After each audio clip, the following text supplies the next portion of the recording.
Welcome into DC On Screen. Today we're dealing with Flash 305 Monster. I'm your host, David C. Robertson. This is my co-host, Jason Goss. Hey. We are experiencing technical difficulties, so we're going to try to get through this as quickly as possible. Sorry. To recap, there's a monster in Central City. Turns out the monster is a hologram, and Joe has to Joe yet another adolescent. The crew wonders what kind of monster HR is. A little Cisco investigation reveals that he's a con man, not a scientist, and a little worthless to Team Flash. He convinces the team that he's an instigator, a muse, an idea man, which is just as good, and they agree to keep him around provisionally. Elsewhere, Caitlin, fearing her new meta abilities, runs to her mother for some comfort. One hostage situation and an emotional 180 from her mother later, Caitlin learns that if she uses her abilities, they will destroy her, or at the very least turn her into a supervillain. I get super giddy over just the opening of the show, talking about the multiverse and the timeline. Mm-hmm. I just didn't think I was ever going to really get that. No, I didn't ever think I was going to enjoy Julian as much as I did either. But damn it, over the course of this episode, especially his breakdown at the end, talking to Barry, just fantastic. Absolutely, just fantastic. Julian did a great job with it. Even the way from the way he thinks the Flash to being so relieved when Barry's willing to go get a drink with him was phenomenal. Absolutely. I love that he thinks the metas squandered their power. I would love to see him have a go at them.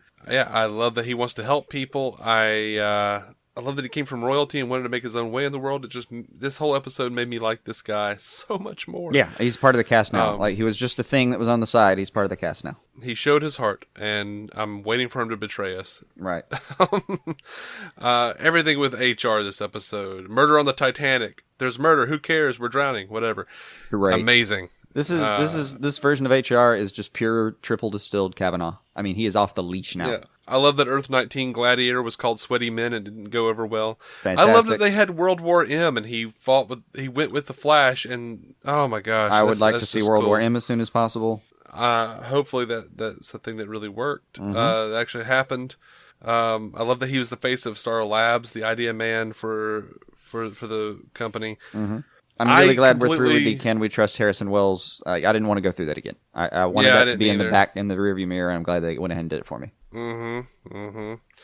I knew it was a hologram from the get-go. Yeah, and the only problem we rarely have problems with the Flash, but you know we're talking about it, and the monster is a problem for a few reasons. One, they under-explain how that kid pulled that off, which, by the way, great job with Joe, and as soon as that kid gets out of whatever probation or jail he's in, employ him immediately. That was super impressive what he pulled off.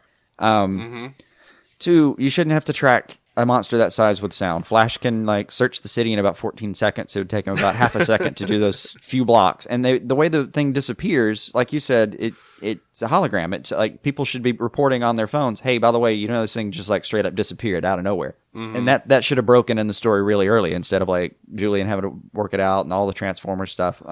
Definitely should have had that part of the storyline through. So that the monster thing was weird. And they really did make it sound like the monster just slipped behind a building and vanished, like Batman his way out of the thing. No, man. Mm-hmm.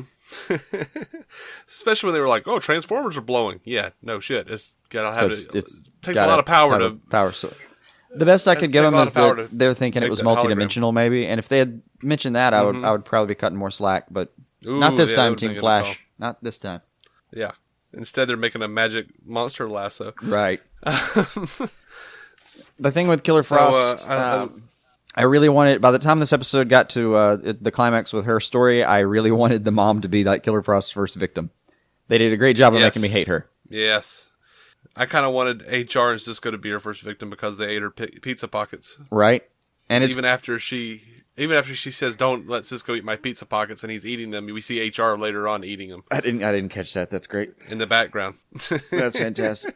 He's a lot of fun. He would be way too much in a real room. I would slap him with his drumsticks if I was around him for 10 minutes. But man, he's so much fun in little pieces on TV. Mm-hmm. I'm a little worried that they're all addicted to Big Belly Burt. I worry for them. Yeah. Has some serious chemicals in it to keep people coming back. Yeah. I love that the show has gotten to the point where it's actually just acknowledging the knowledge of Joe, as it's just almost kind of just tapping the fourth wall there. Yeah. Just Joeisms. Yes, we know he's wise. He's wise! Anyway, looking forward to where Caitlin's going. I'm assuming that she's going to become a villain for at least a minute. Yeah. But I really hope that she's a hero. Ultimately, I do. I want her. I don't want Caitlin off the team, is what it amounts to. I just like her being there. So, and you can't have a Killer Frost villain on the team. You got to have her. So Yep. That's going to do it for me. What do you say? that's what we got.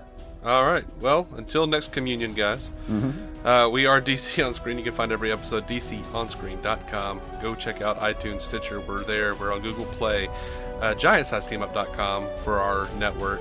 And blah. I think that's it. Until next time, keep some DC on your screen.